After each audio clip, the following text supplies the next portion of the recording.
अल्लामा मुफ्ती गुलाम गिलानी अजहरी साहब की तकरीर हो जाएगी, ये मेरा भाई पढ़ लेंगे। फिर पीरे तरीक़त जो आप बरेली बरेली करते हो ना, उसी बरेली से भतीजे ताजो शरीफ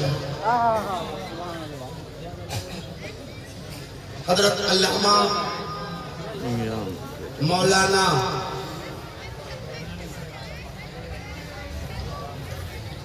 समनानी मियां किबला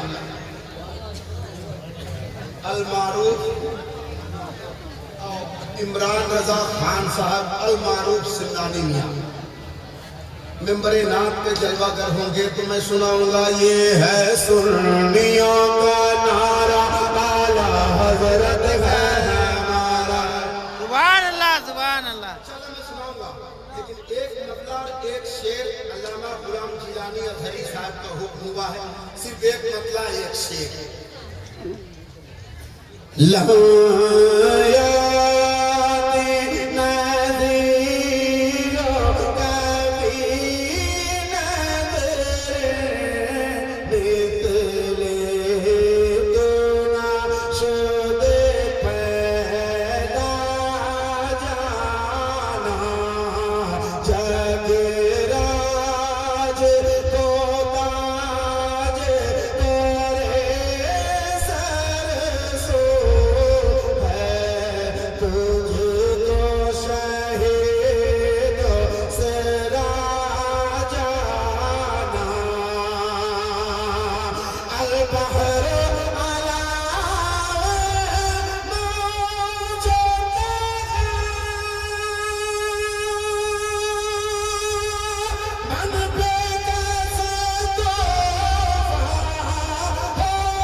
मजधार